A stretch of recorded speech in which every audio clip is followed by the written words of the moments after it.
Hi, Alice. Thank you so much for having me. Wow, I was hoping that introduction, I don't know where that came from, but I was maybe that would go the whole hour. I think my mom wrote that rather than AI, but but anyway, thanks so much for having me. And today, I was gonna talk a little bit about the different stages of dementia and Alzheimer's and talk about some of the different definitions. We can see my screen, okay? Yes. Okay. So I think a couple of things I always get this question. So we always pretty much every lecture we talk about what's the difference between dementia and the dementias and the difference between Alzheimer's and dementia. So we always still teasing that one out. That's a very common question, and we don't have a necessarily great answer for that one, but I think we're starting to kind of see why it's important to know the difference between Alzheimer's and dementia, where it didn't used to be so important. Um, we're also going to talk about the different types of dementia, um, look at some of the stages, and then, I think about the stages maybe from a biological perspective, knowing what's going on at different stages may be helpful as we kind of see family members develop different symptoms. And then I think, what we talk about in our practice and some practical steps to each stage of dementia. And so that's kind of the outline for today. And hopefully I plan on taking questions at the end, but sometimes I get a little bit long-winded. So I'll keep an eye on my time. So we'll plan on stopping with at least 10 minutes to go with for questions. All right, so let's start with some of the definitions. I think about two different definitions, and these kind of get tied together a little bit sometimes. And so people have this difficulty sometimes defining what's the difference between Alzheimer's and what's the difference between Alzheimer's and dementia, and what's dementia, and how are these related?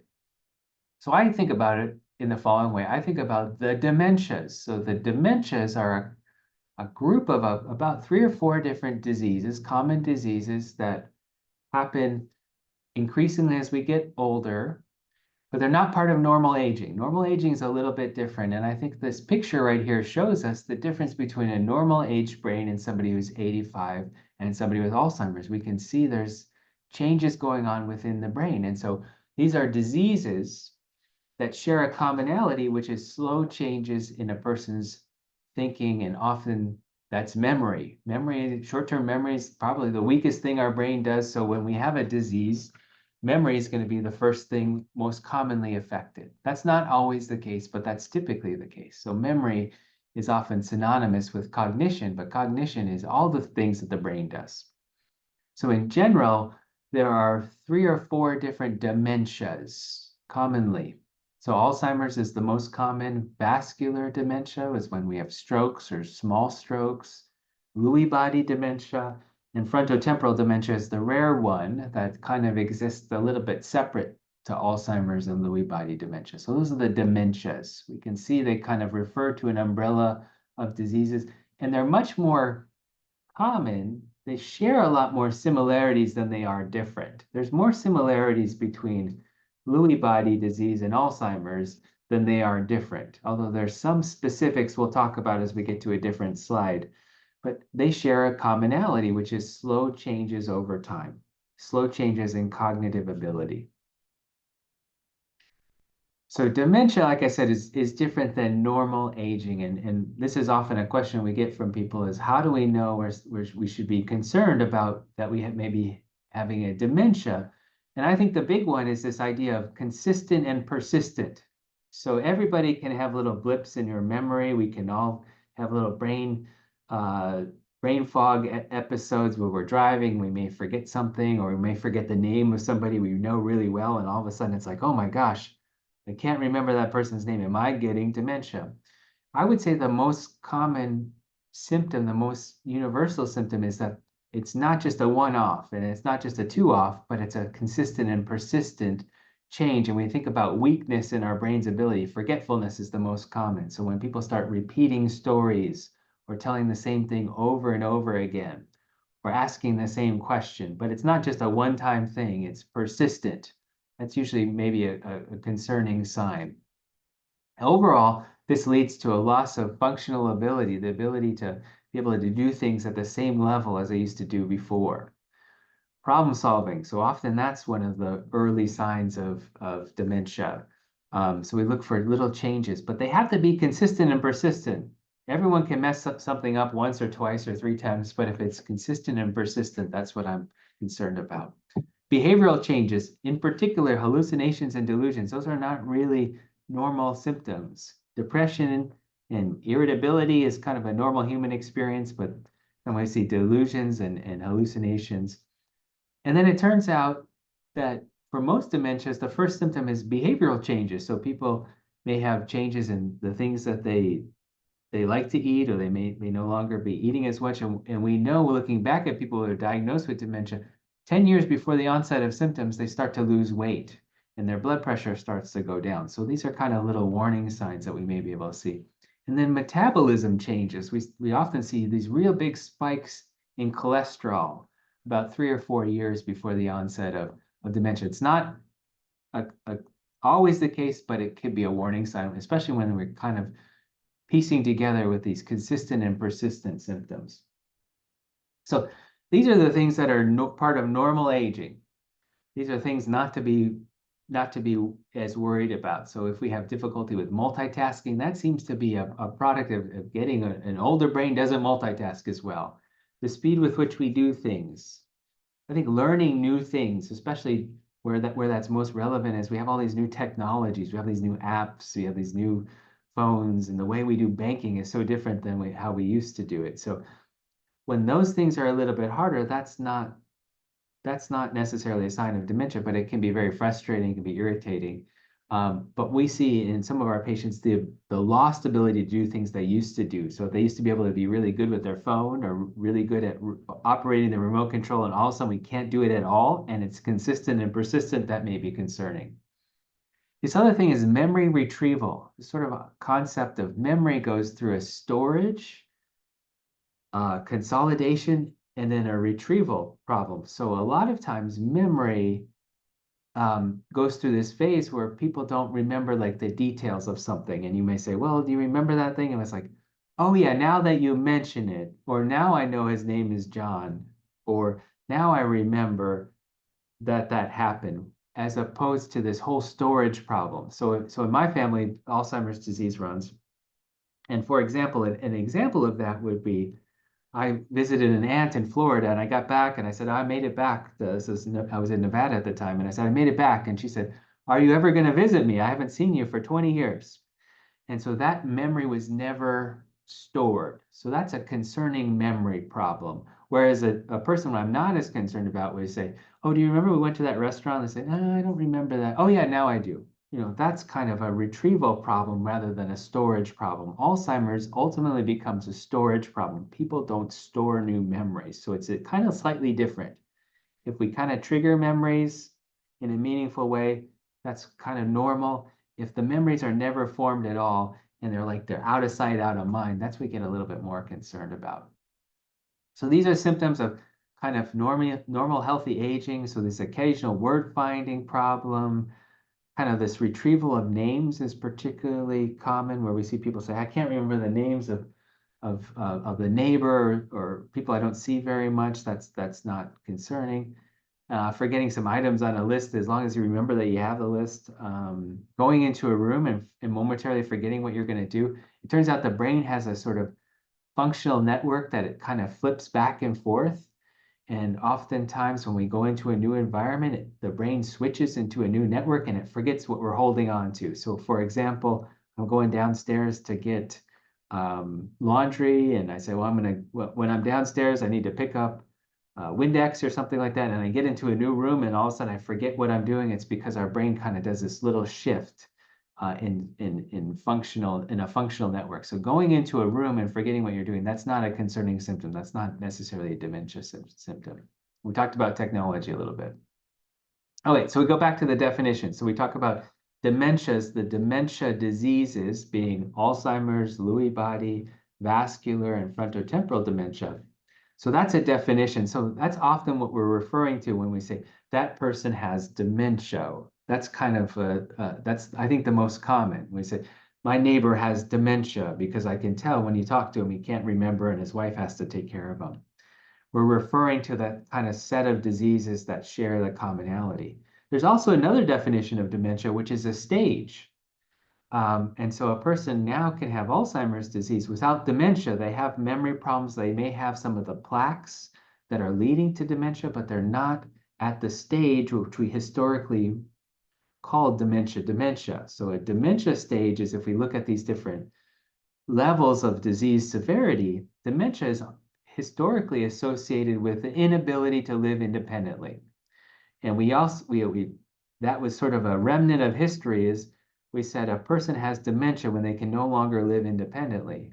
But the problem is we know these diseases, these dementia diseases, start before that. And it became very clear to researchers at the Mayo Clinic that when they were studying people long-term over long periods of time, they could identify people with Alzheimer's disease before they got to the severity of dementia. And so we were kind of stuck with this issue with everybody knows kind of what dementia is, and we've been using it as a stage. What about these people before they develop dementia, or they're at a stage where maybe they haven't developed dementia? What do we call that? And so that's how the terminology has gotten kind of twisted around. It used to be dementia referred to a stage, and people started to say that those are diseases that eventually lead to that stage. So we're kind of in this situation, we're talking about different things. So when I say we're talking about a dementia disease, we're talking about 3 different diseases, or we could be talking about a severity. And so that's very confusing. That's very confusing. So when in general, I say we're talking about a disease now, Alzheimer's, Lewy body, frontotemporal dementia, or vascular disease. And the dementia is the stage when it's gotten to severe stages, or a stage where someone can no longer live independently. Even as I'm explaining, it's very confusing. So we're going to go through some examples and we'll talk about that as we go forward. So there's the dementia referring to those 3 diseases, and then there's dementia referring to the stage. So we have to be kind of careful what we're talking about. So Alzheimer's versus dementia becomes kind of confusing. Most dementia is from Alzheimer's disease, but Alzheimer's is just one of the 3 diseases under this window. So we talk about dementia. So when somebody's talking to dementia, they may be talking about one of these 4 diseases. They're usually talking about Alzheimer's, but if a person has Lewy body disease, they could still be using the term dementia, but what we're talking about is somewhat different. So people say, oh, I'm glad I have dementia, not Alzheimer's. But the reality is most people with dementia have at least a little bit of Alzheimer's disease pathology. So what I would say is the dementia refers to a group of diseases, and then dementia as the stage. So I think that's kind of confusing. So when we're talking about Alzheimer's disease, most Alzheimer's disease will lead to that stage of dementia, but they are separate diseases, and that's relevant because we have specific treatments for each specific dementia at this point. And what we can say is, we think about the diseases, and then we're talking about the stage of the disease. So this is an example. We can go through a couple of famous people. We learn a lot about medicine from famous people these days. So Alzheimer's disease, we think about Ronald Reagan was probably the most famous person that publicly had symptoms of Alzheimer's disease. So when he was president, I think it was very clear that by the end of his presidency, he was president from 1980 to 1988. By the end of his presidency, if you compare tapes from his speeches from 1980 to 1988, there's a difference in his ability to think as clearly and as cognitively well as before, but he was not to the dementia stage by the time he was 1988. So what we would say is Ronald Reagan had a dementing disease. It turns out he had Alzheimer's disease, but by the time he was president, he was at the mild cognitive impairment stage. So it would be accurate to say Ronald Reagan had Alzheimer's disease, but he was at the mild cognitive impairment stage when he was president. And after he left office, he developed over time dementia, where he needed somebody, mainly his wife, to take care of him. And that's kind of the same story that happened with Margaret Thatcher. So the same thing, when she was Prime Minister of the UK, it was very clear that she was starting to develop some memory problems when she was office, and then that eventually led to her leaving office. And then afterwards, she developed dementia, inability to live alone. So we saw that she had symptoms of disease before the stage. So what we would say, it was accurate to say Ronald Reagan had Alzheimer's disease that was a mild cognitive impairment when he was president, and it later developed to dementia. So Lewy body disease is a disease that has a lot of overlap with Alzheimer's. There's a lot of memory loss that goes on because they're both brain diseases. But in Lewy body disease, we can have some unusual symptoms like hallucinations. People can be really sleepy. They can start looking like they have Parkinson's disease. So a picture of Robin Williams here. Robin Williams developed Lewy body disease when he was in his 60s, and he started having these very vivid hallucinations and delusions. And it turns out that he had a condition called Lewy body disease. But at the time, he could still work initially when he first had the symptoms. And so we say that's mild cognitive impairment due to Lewy body disease. And later he went on to develop dementia. Bruce Willis is a famous actor. And his first symptom, he was still working. He couldn't remember, or he couldn't pronounce the words for a script. So, he was a very proficient actor, could memorize scripts and perform very well. And all of a sudden, when he was in his early 60s, he started having difficulty with words and remembering his lines. But he could still function very well. And so we'd say he turns out he had frontotemporal disease that was at the mild cognitive impairment stage and eventually went on to develop dementia.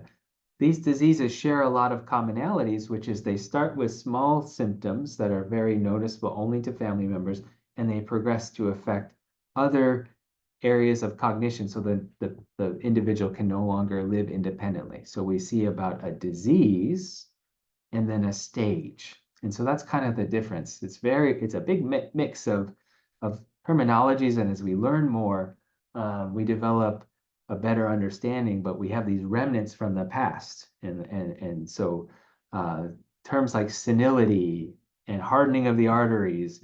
And so those have all gotten kind of into this jumbled mix of what dementia is. Further complicating the matter is the pathology, the diseases overlap. So when a person has Alzheimer's disease, they're likely to have some Lewy body pathology in their brain. And if they have Lewy body, they're likely to have some Alzheimer's disease. So these are not separate entities. They're not separate entities. I think when Robin Williams had an autopsy because he died, they found a lot of Lewy bodies, but they also found a little bit of amyloid plaque as well. So these diseases kind of overlap. And sometimes it's hard for clinicians to make the distinction, and the disease goes into different stages than we expect. And stress will often bring out some of these different pathologies. So we know that people with Alzheimer's disease, when they go and they have an infection or they have anesthesia, they may start to have more symptoms of Lewy body disease because it's a severe stress. And we think these Lewy body pathology is coming out. So you can have multiple pathologies. Usually there's one overlapping one, but often patients will have both. So it's a very complicated matter. All of the symptoms can be understood through the biology, which is over time, and we have no idea why this happens. There's a genetic component, but genes can explain about half of the cases of dementia. Genes can explain it. The brain itself and the cells within the brain start to get sick and they age at a faster rate. And we don't know if it's a spread through the brain, it starts in a small area and it spreads, or similar cells are dying at the same time or getting sick at the same time. But what we see in Alzheimer's, and we've known this since like 1910 when the first Dr. Alzheimer reported on this, he looked under the microscope and saw what we're seeing here, which is we saw plaques outside of the brain. So these bundles of waste products that have stuck together and they make the neurons sick. The plaques make the neurons sick, just like plaque on our teeth. And then the neurons start to die from within. And so what we're seeing is over time, increasing changes in the brain itself. And so if we look at this scale here, one of the things that we're excited about as a field is that we think that these changes are happening before the onset of symptoms. So it starts primarily in the short-term memory center of the brain. These proteins start to build up, and over time, they spread to other parts of the brain, or other parts of the brain are getting sick at the same time. We're not exactly sure, but then that leads to the progression of symptoms. So hopefully in the future, and hopefully at some point in the very near future, we may be able to stop the spread. And we have these new IV therapies that have recently been approved by the FDA. They're kind of like the first step. They're not perfect. They haven't been shown to completely slow down the progression of things, but they've been shown to slow down things. But these proteins start to build up and they pass on to other regions. And that's why we see over time a progression of symptoms. Now we can determine who's having these changes within the brain before their symptoms come. And so we're at a time in our history where we may be at the verge of developing better biological agents. Okay. One of the things that's different about the different diseases and why a person may have different symptoms is where the proteins are forming. So if we look at Alzheimer's disease, Alzheimer's starts in the memory center of the brain, usually in the hippocampus. The hippocampus is a short-term memory center. It helps us with consolidation. We talked about retrieval and consolidation. Alzheimer's starts with that consolidation problem. So people can't make new memories. So they may have really good old memories because they can still retrieve memories, but they can't make new memories very well. And it starts with kind of intermittent to being very much persistent and consistent. And so what we see in this picture here is Alzheimer's starting in the short-term memory center. So this patient initially is going to have some problems with consolidating memory. So they may do something and they don't remember anything about it because they didn't store it. They can't retrieve it, but they can remember old memories really well because that retrieval process is usually done by the front part of the brain is still really intact. So it starts in this funny way where our short-term memory gets really bad, but our long-term memory is really intact. And as things progress, what we see is over time, involvement of language, so difficulty finding words and maybe difficulty with attention. But usually that long-term memory part of the brain is completely intact because the spread doesn't involve that long-term memory center. So patients, even in the latest stages of Alzheimer's, may have really good long-term memory. And so that's kind of understanding why this is happening in a certain way.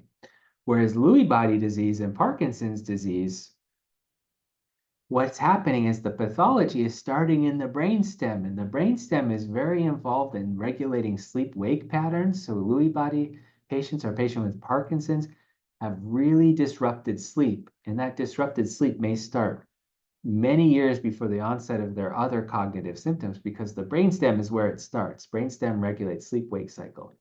And so people may be acting out their dreams or talking in their sleep 5 to 10 to 15 years before they develop any other symptoms at all.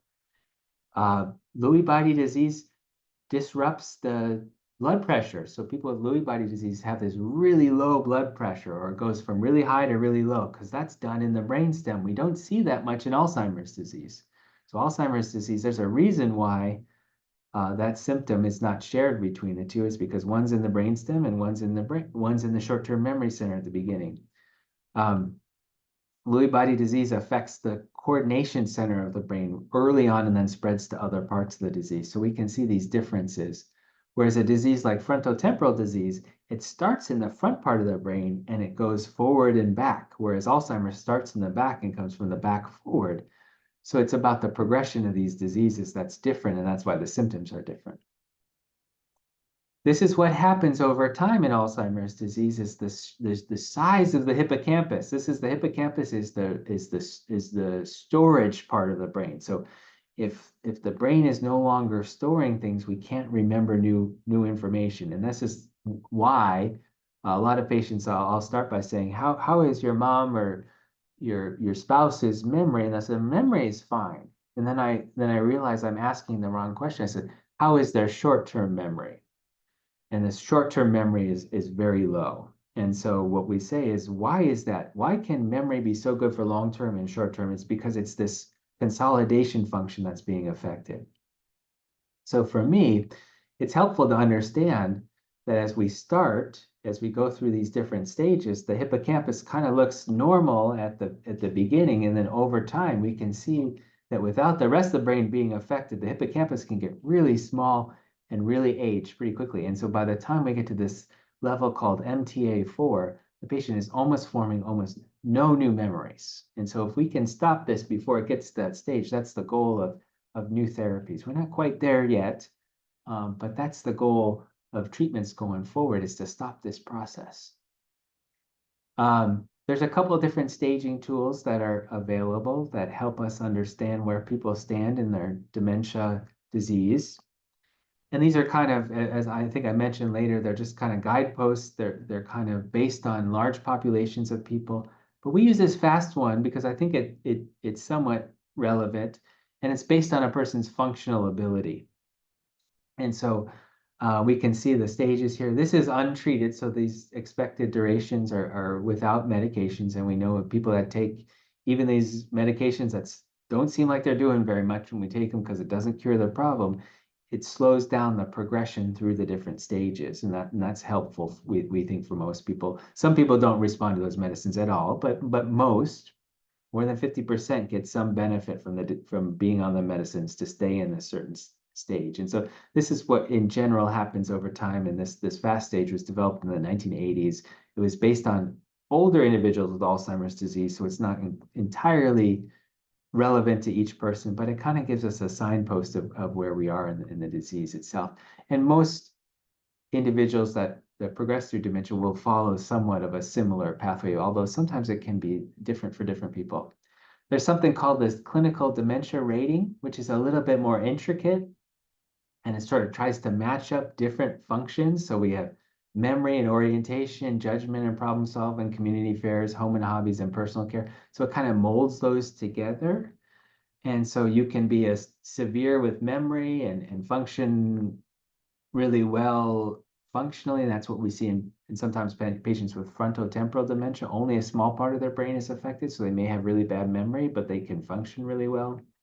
So this tries to it's a little bit more intricate. I don't use this one as much because it's kind of difficult to know exactly what a score means, 1, 2, or 3, but it kind of gives us a sense of where a patient is. And when you obtain this score, you have to still put it into an algorithm that spits out things. So we don't really know all the sort of details of the algorithm, but this is another rating scale. So if we go through the different stages, stage 1, so oftentimes we see patients in clinic and folks will be very surprised that they're already in stage 4 by the time they're diagnosed. So what happened to the first 3 stages? Well, stage 1, that's with no symptoms. That's people that are completely normal. Their brain is functioning well. They are not noticing anything. Family members aren't noticing anything. But it turns out people that are headed toward Alzheimer's disease, even at this point, the biology is changing. Those neurons are not cleaning up their waste products as well. They're not as healthy. So even at stage 1, when a person has no symptoms, we can sometimes see biological changes within the brain. And so this is kind of a new concept. Somebody could be stage 1 and completely asymptomatic. Stage 2 is where the individual themselves is starting to notice a little bit. I'm not as sharp before. I can't remember things as well as I did before. Historically, people that are at this stage, they're not very good at predicting whether they have the biology in the brain, but some people are. But at this stage, it's becoming a little bit more noticeable, and the biology is changing. We're starting to see amyloid plaques build up in the brain, but they're not really having an impact. I think this in 10 and 15 years, hopefully, this is where we're going to be treating most people with dementia before we start to see changes within the brain. Hey, Aaron. So we can see, yeah. Sorry, I know you said questions at the end, but on that last chart, can I just ask a quick question? When you say here in the 4th category, expected untreated AD duration, what's the AD? Alzheimer's disease. So the Alzheimer's disease duration that's how long it has been infecting the brain, or that's how much longer they have before next, like what's that's a sort of, that's a great question. So this is based on patients with Alzheimer's disease. This was done at a time before we knew about the biology. This was just done on groups of individuals with this dementia syndrome. So this is referring to the time in that stage, from the beginning of that stage to the next stage. So if we take mild dementia, when we stage 4, untreated, we would say that the stage of dementia from when it starts to when we progress to the next stage is 24 months. Awesome. Thank you very much. And we think that treatment with donepezil and potentially even Namenda doubles the duration in that stage. So that's another thing to point out. And that's sometimes people wonder, why am I on these medications? And so they're not for everyone, they have side effects. But if they're working, that we can double the time in that stage in general. Okay, so we talked about in this stage, the biology is sort of changing within the brain. We now have PET scans and blood tests that may be able to point out who these individuals are. And if there's any symptoms, they're very mild and they're more behavioral. We see a little bit of a loss in motivation for personality and hobbies, and we may see some disruptions in sleep, especially when we're talking about Lewy body disease. So one of the things that happens between stage 2 and stage 3 in people that are headed toward Alzheimer's is some changes in emotional intelligence. And we don't often talk about this because it's hard to measure. It's really easy to do a memory test and measure memory, but emotional intelligence and sort of executive function, it's a lot harder to quantify, so we don't talk about this. But what we see is subtle changes in a person's sort of view of the world, a view of others. And we know that when patients with dementia start to have some problems and the brain is starting to change, they tend to focus more on themselves, and the world kind of collapses in on themselves. And that is starting to happen at this stage 2 and 3, predominantly 3, and there may be a little bit more of a shift onto themselves in some individuals. And so this is often something that researchers are looking more into is, can we quantify and can we measure these emotional changes, emotional intelligence changes that may happen before quantifiable testing. So when we do a memory test, we can easily test short-term memory. I give you a list of words, 5 minutes later, I'm going to test you again. We can quantify that. But for emotional intelligence, when it's like, how much are we saying, to our kids, how much is, are we saying things like, how are you doing? Or did you get that birthday card? Or I want to plan this vacation because I know you like to go on vacations. And we know that some patients with on the pathway to Alzheimer's disease don't have that ability to think at that level, and that change may be even earlier than this quantifiable short-term memory change. Okay, so I'm going to start moving a little bit faster because I want to leave some time for questions.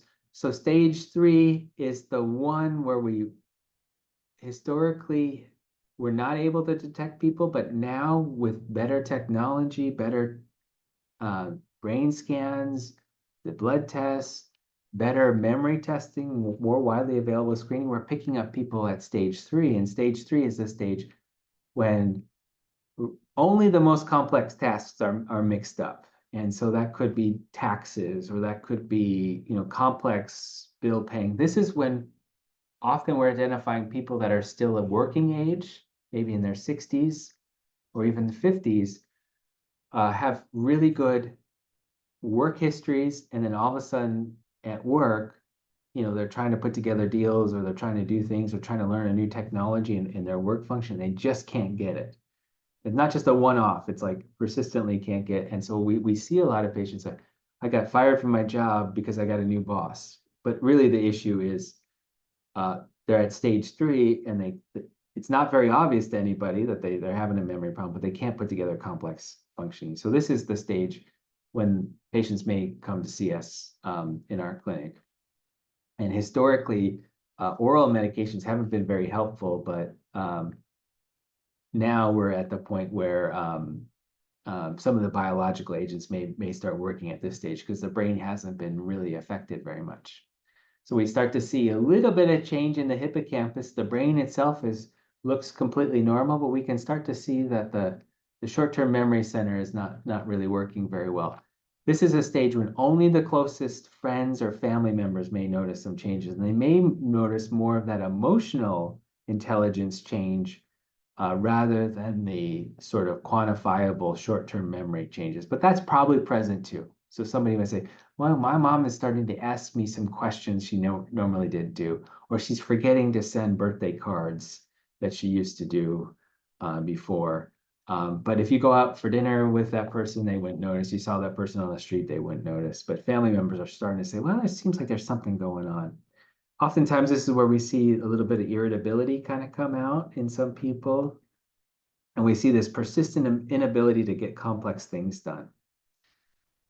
All right, so historically, if we go back in history, we'd say we never knew what to call those people before. So they were never identified. This idea of mild cognitive impairment didn't come around until the 1980s or 1990s. And we would wait until stage 4. So stage 4 is when it's very apparent. Stage 4 is dementia stage, and that just means that a person can no longer live fully independent by themselves, fully independent. And fully independent meaning pay bills, cook, clean, drive, shop. I know that as a male, that is a stretch for most males, but in addition to that, somebody who could do it before and can't do it as well anymore. And so if we can't get those things done, we may be at this sort of dementia stage. And this requires at least some level of caregiving support, whether that's a couple times a week or whether that's a check-in by the phone every day or a Zoom call or whatever it is. But there is this persistent need for somebody to help with the paying the bills, doing the medications, arranging the visits. Because at stage 4, with that short-term memory, this is when the navigation center of the brain starts to be affected. So people don't, at stage 4, forget how to drive, but for whatever reason, short-term memory and navigating, so how do you get around in space, how you remember streets turning left or right at certain directions, this is when we start to see really that being impacted. So these are the other stages of dementia. So when we're at the dementia stage, we know at least 2 cognitive functions are impaired. Navigation, we talked about, finances, medication. We have a little bit that later. We'll mention that later. The state of California has said that at stage 4, people need to be referred to the medical examiner, or they need to self-report themselves to the DMV to be cleared for driving. So state of California says people at stage 4 can drive, but they need to be evaluated or examined at the DMV, and that needs to be disclosed. So that's a challenge because stage 4 and 3, the dividing line between those two is often very nebulous. And a person's living environment may define whether they're stage 3 or stage 4. Stage 4, I think, is the longest stage, even though the grading scale doesn't say that. In my clinical practice, we think stage 4 probably lasts the longest. It's the biggest transition with caregiving because we go from a person that can be pretty much independent to needing at least somebody to help them, whether that's a paid person, whether that's a family member, whether that's a friend. But that's a big transition for a lot of folks. At stage 4, there's almost no ability to learn and incorporate new things. So it's really hard for people to learn a new technology like a telephone or learn a new process they haven't done before. And this is where we start to see impact on some of what we call instrumental activities of daily living, like using a cell phone or using a television, managing finances, and using a computer. So this stage, routine is really important. So people at this stage are often need some routine. Stage 5 is where we start to see impact on hygiene. So people are no longer able to kind of be on top of things like makeup and laundry and remembering to take showers or brush teeth and things like that. So this is a stage when we start to see that the daily need for a caregiver is important. And by that stage, we're already seeing pretty significant changes in the view of the brain. Stage 6 is a stage where we start to see some changes in the body function, the ability to control our bladder, the ability to walk successfully sometimes in some of the diseases as the brain is being affected by different parts, proteins in different parts of the brain, including the motor areas. And this is a stage when we often say there's a nursing level of care that goes into care. And so this is one of the more advanced stages of things. So I would say that the staging tools are kind of like roadmaps. They're not absolutes. Not everybody follows this pattern, but it's kind of helpful to know maybe what to expect and the level of caregiving. We know that when some people with dementia may have behavioral problems, it may seem like we're an accelerating version of the stage. And then we see in our practice when the caregiving doesn't quite match up to the level of functional impairment, that's when we see a lot of distress. And so, for example, when people make that transition from 3 to 4, needing basically a call from a child or a friend to needing somebody to actually be there once or twice or 3 times a week and a check-in almost daily, and that's not in place, that's really hard for that individual. And it may seem like the disease is going really fast just because we don't have that caregiving supporting their functional ability at that stage. So we try to match the functional ability with the stage. All right. I'm going to kind of skip through some of this stuff, but here are this can be overwhelming, and there's a million things that need to be done in the caregiving role to support a patient with Alzheimer's or one of the other dementias. So in our practice, we have the limitation of seeing patients not very frequently. So we kind of harp on the 5 common things where we think people can get most in trouble, and that's medications.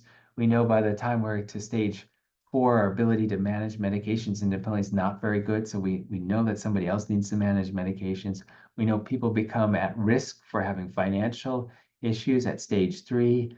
Driving is more of a stage 3 to 4, but it's usually stage 4. And then nutrition really starts at stage 4. People really, for whatever reason, the brain is not wired in the same way to provide consistent nutrition. And we have this, a lot of our patients turn to having a pretty significant sweet tooth, and there is a significant amount of weight loss that typically is associated with each of these diseases. So just go quickly through this. I'd say if a patient's at stage 4 and they don't have a pill box, it would likely mean they're not really consistent with their medications. And some medications need to be taken every day. Some can be missed here and there. I listed a couple of those. Finances is a big one. We know that people at least stage 3 and into stage 4 are at risk for financial scams. I think everybody's at risk for financial scams, but individuals definitely at stage 4 are at high risk, especially if they're trying to manage their finances. Driving. So for whatever reason, memory and navigation are linked together. And so if anybody has a memory problem, they're likely to have some navigational concerns as well, especially if they're going to places they haven't been before. So the state of California we talked about. And nutrition. So protein is important, healthy fat, because for whatever reason, the normal metabolism of those cells kind of gets hijacked, and it starts to be metabolically, we see a lot of metabolic breakdown. So we want people to maintain their weight. No matter what weight they are, we don't want them losing significant amounts of weight. And so we gotta get protein in. Even with a lot of protein, a lot of patients will still lose a little bit of weight, then they'll plateau. But we wanna shoot for being kind of stable with our weight. Carbs are not a good way to maintain your weight. This is kind of some of the things we kind of talk about in general. If we look at kind of what to do about dementia, we say that the onset or the diagnosis of dementia, I think, is important rather versus normal aging. For whatever reason, the age of onset, I think, is important. When it's less than 85, tend to have more of the Alzheimer's disease. When they're over 85, it seems to be age is a big part of things, and maybe the progression is not as fast. The stage is important for caregiving purposes, and behavioral symptoms we didn't talk about today, but things like wandering, agitation will make it seem like the stage is advancing because caregiving is harder. And this is kind of a general overview of staging and caregiving together. So we think stage 3, we want people to be checked in and once in a while. Stage 4, it's really getting to multiple times a week or at least a daily check-in. And stage 5, we're kind of toward daily care. So that's kind of how I think about the stages. I know this is not relevant to everybody, and this is a broad overview, but I know I went a couple minutes over, but we have time for questions.